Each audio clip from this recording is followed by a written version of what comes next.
Bismillahirrahmanirrahim. Assalamu alaikum. I hope you will be fine.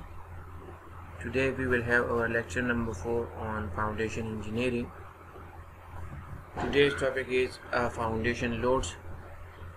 In foundation loads we have dead load, live load, wind load, structural member forces, uplift, earthquake. These are the different types of forces which come under the foundation loads. So what is dead load? This is the load of the material used for the various components of a building, such as walls, floors, roofs, etc.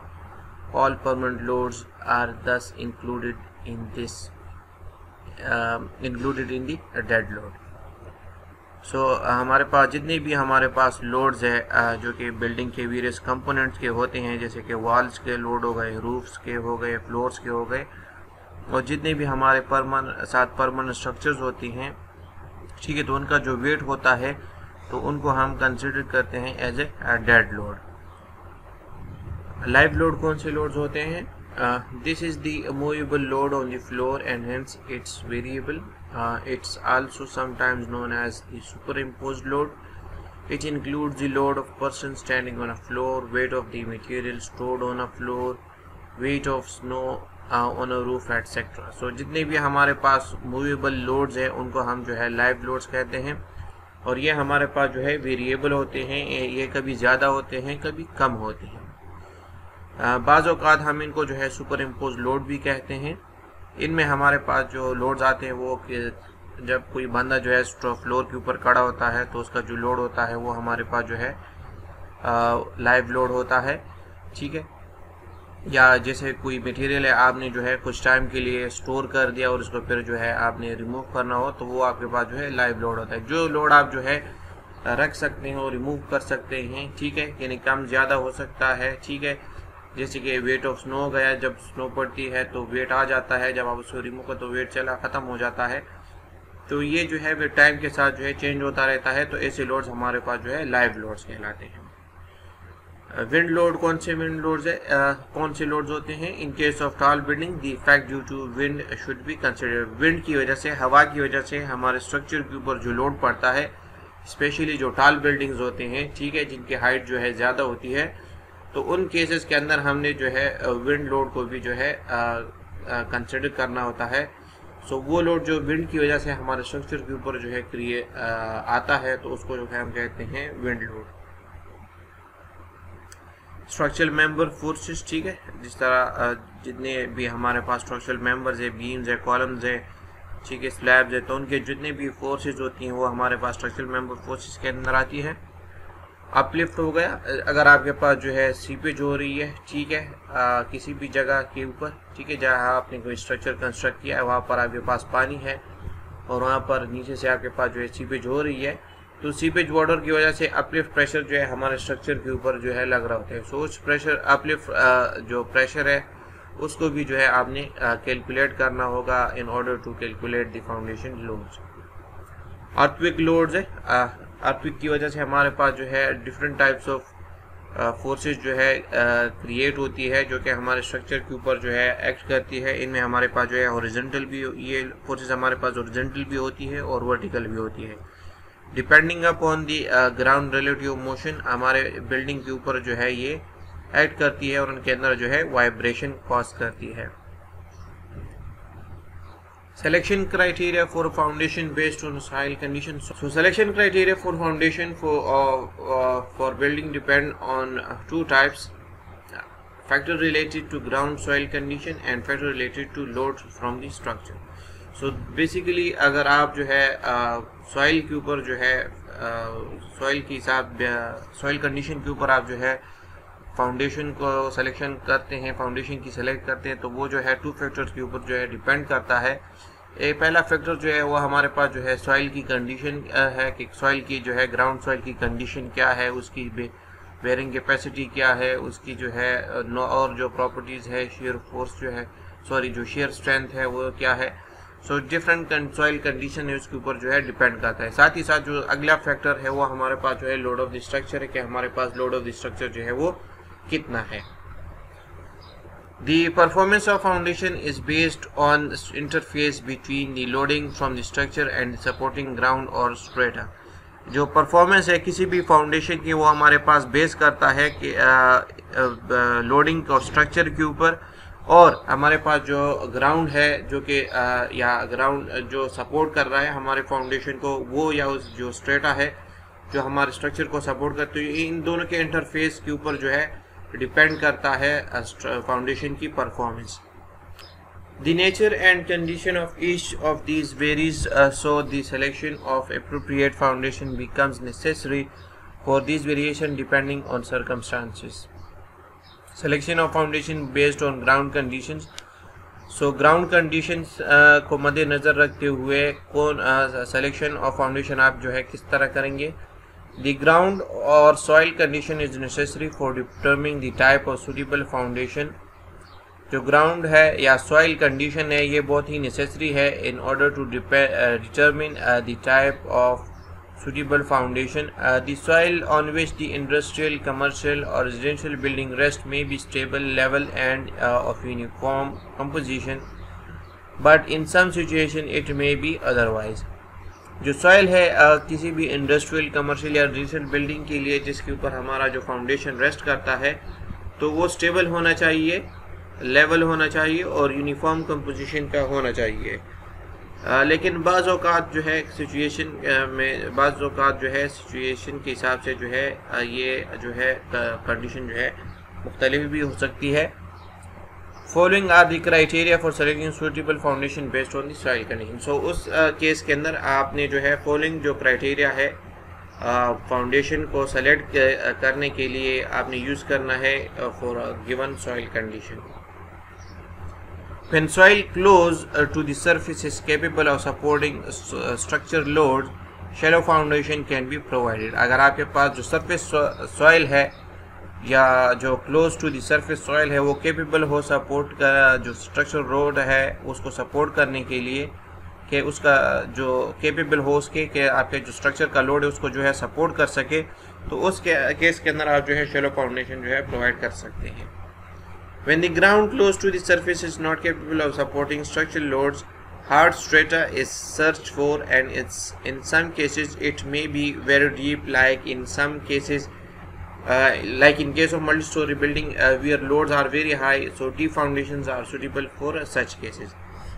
जबकि बाज़ औक़ात हमारे पास जो ground surface के नज़दीक जो soil होती है वो हमारे स्ट्रक्चरल लोड को सपोर्ट करने के काबिल नहीं होती. सो उस केस के अंदर हार्ड स्ट्रेटा जो है फाइंड करने के लिए आपने जो है नीचे जो है जाना होता है, यानी कि कुछ हद तक जो है डीप इन दी ग्राउंड आपने जो है एक्सकेवेशन करनी होती है और आपने हार्ड स्ट्रेटा जो है फाइंड करना होता है. और ये अक्सर औक़ात जो है मल्टी स्टोरी बिल्डिंग डिज़ाइन के केस में होता है जहाँ पर आपके पास जो स्ट्रक्चरल लोड जो है काफ़ी ज़्यादा होता है. सो उस केस के अंदर नॉर्मली हम जो है डीप फाउंडेशन जो है कंस्ट्रक्ट करते हैं ताकि हमारे पास जो है ग्रेटर एरिया के ऊपर जो है हमारे पास जो स्ट्रक्चरल लोड है वो डिस्ट्रीब्यूट हो सके, या ग्रेटर डेप्थ के ऊपर जो है वो स्ट्रक्चरल लोड जो है वो डिस्ट्रीब्यूट हो सके और हमारा स्ट्रक्चर जो है वो सेफ रहे against different loads. Field up ground have low bearing capacity, so deep foundation is required at that place, whereas uniform stable ground needs relatively shallow foundations.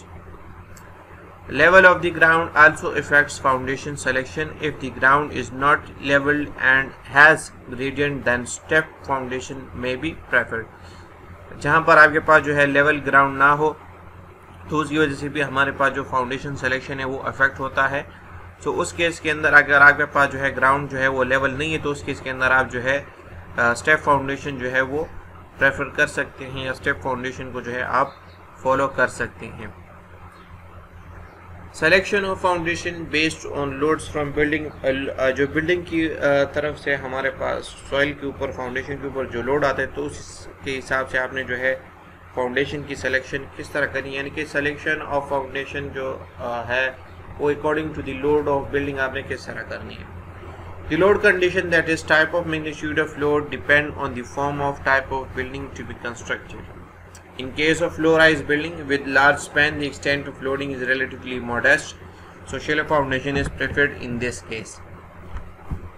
जो लो राइज बिल्डिंग है, ठीक है, जिनकी height जो है कम होती है और उनके स्पेन जो है ज़्यादा होते हैं, तो उस केस के अंदर हमारे पास जो लोडिंग होती है वो रिलेटिवली जो है ज़्यादा एक्सटेंड के ऊपर होती है, ठीक है। सो उस केस के अंदर आपके पास जो है शैलो फाउंडेशन जो है ज़्यादा प्रेफरेबल है उस केस लो राइज बिल्डिंग के केस में। जबकि हाई राइज के बिल्डिंग के केस में हमारे पास जो स्पेन होता है वो शॉर्ट होता है, ठीक है। सो उस वजह से हमारे पास जो है डीप फाउंडेशन जो है वो ज़्यादा जो है प्रेफरेबल है इन case of high rise building. और हाई राइज बिल्डिंग के केस में अक्सर औकात हमारे पास जो है लोड भी जो है वो ज़्यादा होता है। सो इसलिए हमारे पास जो है डीप फाउंडेशन जो है वो प्रेफरेबल है फॉर हाई राइज बिल्डिंग, ताकि हम ग्रेटर डेप्थ के ऊपर जो बिल्डिंग लोड है उसको जो है वो डिस्ट्रीब्यूट कर सकें। In case of frame structure multi-story buildings where loads are concentrated at the point of application, the use of pads and piles are common. जहाँ पर हमारे पास जो है फ्रेम स्ट्रक्चर होती है, मल्टी स्टोरी बिल्डिंग्स होती हैं, तो उस केस के अंदर हमारे पास जो लोड होता है वो कंसंट्रेट होता है किसी भी पॉइंट के अंदर, किसी भी पॉइंट के ऊपर। सो उस केस के अंदर हमारे पास जो पैड फाउंडेशन है या पैड एंड पाइल जो कॉमन फाउंडेशन है उसको जो है हम यूज़ कर सकते हैं for frame structure like multi storey buildings. Where loads of the buildings are uniformly distributed, like from masonry claddings, the piles are not needed. The next topic we have is a bearing capacity of soil. So what is bearing capacity of soil? Bearing capacity is the power of foundation soil to hold the forces from the superstructure without undergoing shear failure or excessive settlement. जो bearing capacity है ये हमारे पास power है, ताकत है foundation soil की, जो कि होल्ड करती है फोर्सेस को जो सुपर स्ट्रक्चर से जो है ट्रांसफ़र होती है फाउंडेशन सॉइल को, ठीक है। तो ये हमारी फाउंडेशन सॉइल है तो ये उसको जो है होल्ड रखती है विदाउट अंडरगोइंग shear failure और excessive settlement. A foundation should be designed to satisfy two essential conditions.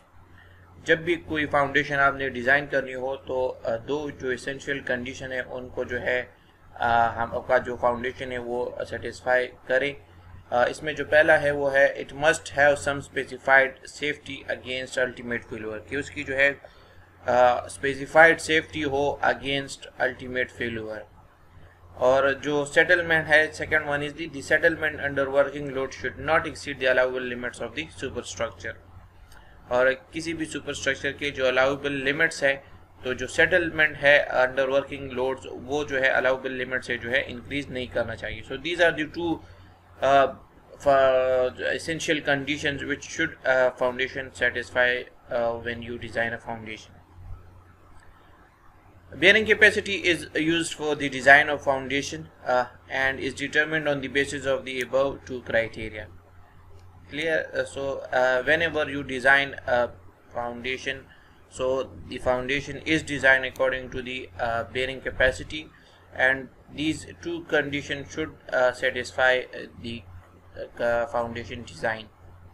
In general, the supporting power of a soil or rock is referred to as its bearing capacity.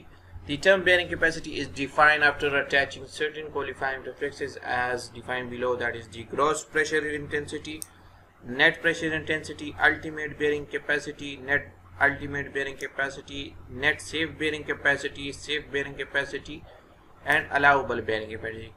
So in general हम जो है कहते हैं कि हमारे पास जो bearing capacity है वो जो है सपोर्टिंग पावर है सॉइल या रॉक की, जिसको हम कहते हैं बेयरिंग कैपेसिटी। लेकिन जनरल जो है जो बेयरिंग कैपेसिटी उसको हम जो है इन टर्म्स के थ्रू जो है हम डिफाइन करते हैं।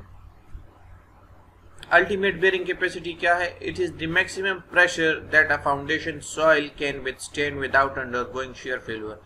ये हमारे पास जो है मैक्सिमम प्रेशर है। अल्टीमेट बेयरिंग कैपेसिटी हमारे पास जो है मैक्सिमम प्रेशर है जो कि फाउंडेशन सॉइल जो है बर्दाश्त करता है without undergoing shear failure। Net bearing ultimate bearing capacity क्या है? It is the maximum extra pressure in addition to initial overburden pressure that a foundation soil can withstand without undergoing shear failure। जो net ultimate bearing capacity है ये हमारे पास जो है maximum extra pressure है जो कि हम जो कि एडिशन है इनिशियल और बर्डन प्रेशर के साथ, ठीक है। जब आपका फाउंडेशन जो फाउंडेशन सॉइल है तो ये उसकी जो है ताकत होती है, ठीक है, ये उसकी जो एबिलिटी होती है कि ये उस लोड को जो है विथस्टैंड करे विदाउट अंडरगोइंग शेयर फेलियर। जो नेट अल्टीमेट बेयरिंग कैपेसिटी है इसको हम जो है QNF से डिनोट करते हैं और ये हमारे पास बराबर होती है QF माइनस Q0, ठीक है।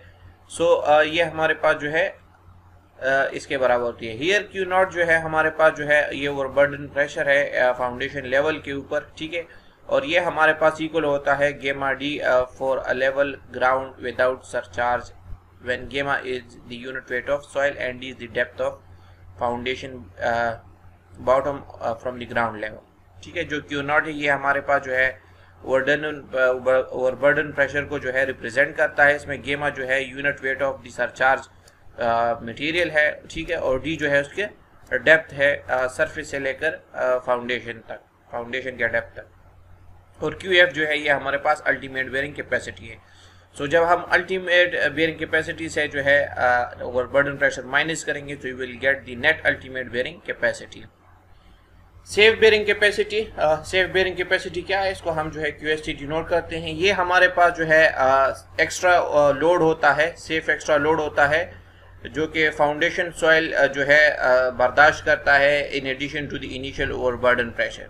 इसको जो है हम QS से डिनोट करते हैं। ये हमारे पास बराबर होता है QN divided by F plus Q0, ठीक है, ये हमारे पास इसके बराबर होता है। इसमें जो F है ये हमारे पास रिप्रेजेंट करता है फैक्टर ऑफ सेफ्टी को और इसकी वैल्यू नॉर्मली जो है 2 से लेकर 3 तक होती है। अलाउएबल बेयरिंग प्रेशर, इसको हम जो है QA से डिनोट करते हैं।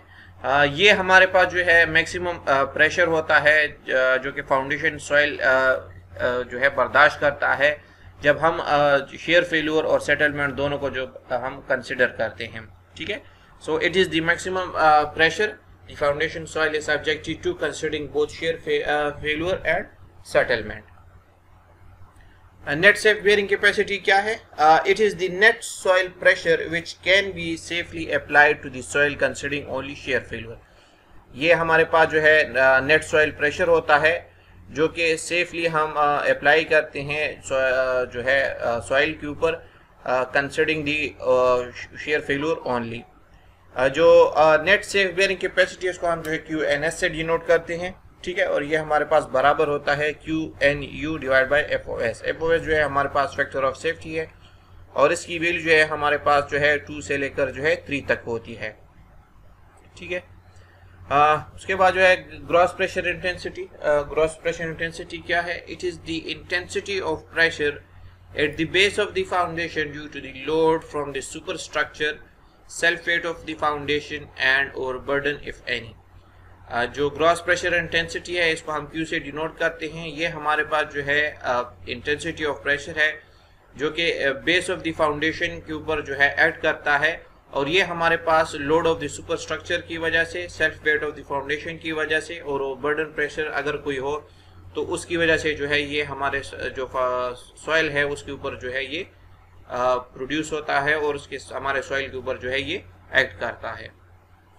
नेट प्रेशर इंटेंसिटी क्या है? इसको हम QN से डिनोट करते हैं। ये हमारे पास gross pressure intensity minus the overburden pressure intensity at the level of base of foundation prior to excavation.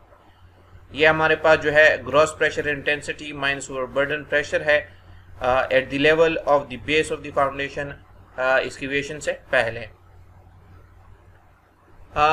Method of testing bearing capacity of soil. किन तरीकों से हम जो है बेयरिंग कैपेसिटी ऑफ सॉइल जो है फाइंड कर सकते हैं, किन तरीकों से, कौन से टेस्ट से?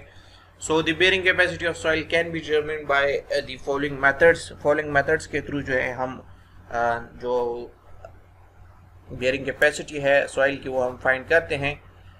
इनमें हमारे पास जो है डिफरेंट मेथड्स है। पहला जो मेथड है वो एनालिटिकल मेथड है involving the use of soil parameters. Second one is the plate load test on the soil. C is the penetration test and D is the presumptive bearing capacity value from codes। जो analytical method है इसके अंदर हमारे पास जो है रेनकाइन analysis है और तेरजागी एनालिसिस है। प्लेट लोड टेस्ट के और सॉइल के अंदर हमारे पास जो है ग्रेविटी लोड प्लेटफॉर्म मेथड है और रिएक्शन ट्रस्ट मेथड है और उसके बाद जो है पेनिट्रेशन टेस्ट है और उसके बाद जो है bearing capacity values from codes. So जो प्लेट लोड टेस्ट है सॉइल के ऊपर वो किस तरह होता है, इसके अंदर हमारे पास जो है फील्ड के अंदर जो है जिस स्ट्रेटा के ऊपर हम जो है फाउंडेशन जो है कंस्ट्रक्ट करते हैं, तो वहाँ पर जो है ये जो है असेंबली जो है इंस्टॉल की जाती है, ठीक है। और उसके ऊपर जो है एक बड़ा प्लेट होता है टॉप के ऊपर, उसके ऊपर जो है लोड डाला जाता है और डायल गेजेस के थ्रू जो है सेटलमेंट को जो है चेक किया जाता है। It is a field test for determination of bearing capacity and settlement characteristics of ground in the field at the foundation level, ठीक है।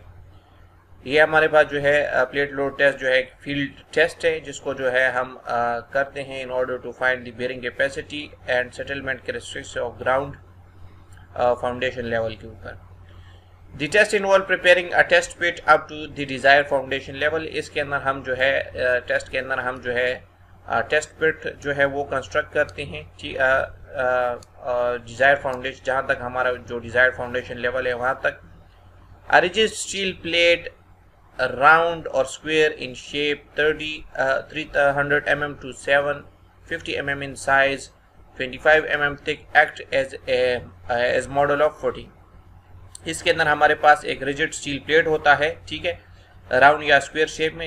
ये तकरीबन जो है 300 mm से लेकर 750 mm तक होता है साइज के अंदर, और इसकी जो थिकनेस होती है ये 25 mm थिक होती है, और ये हमारे पास एक्ट करता है as a model footing.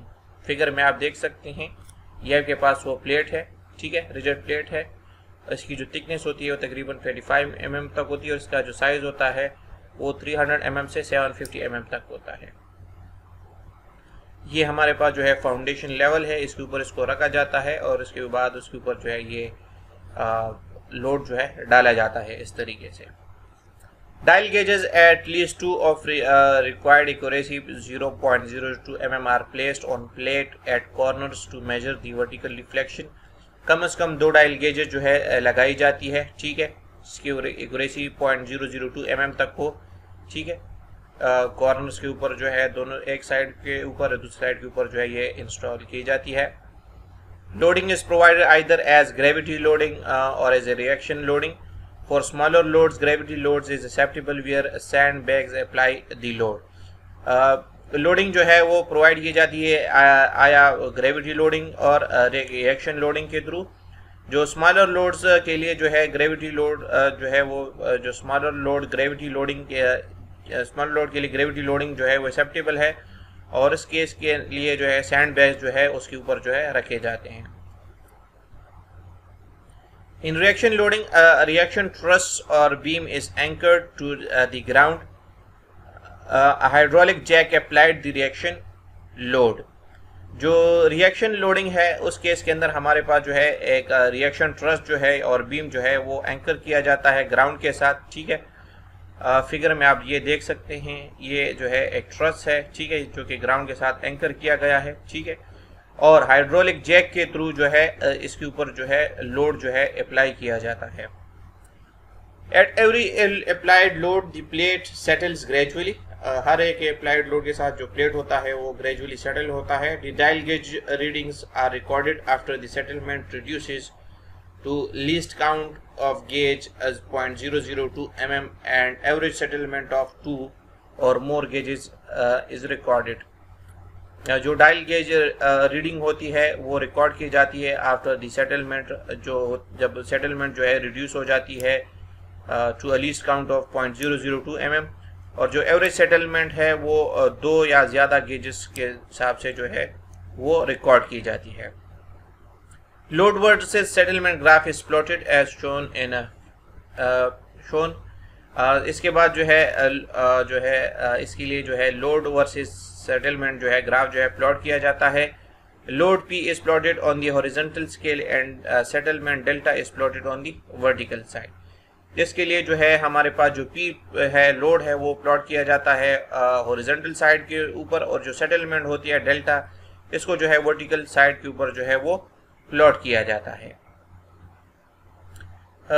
Red curve indicate the general shear failure and the blue one indicates the local or punching shear failure। इसके अंदर हमारे पास जो रेड कर्व होती है वो इंडिकेट करती है हमारे पास जनरल shear failure को, और जो ब्लू लाइन जो है होती है वो हमारे पास इंडिकेट करती है लोकल और पंचिंग शेयर फेल्योर को।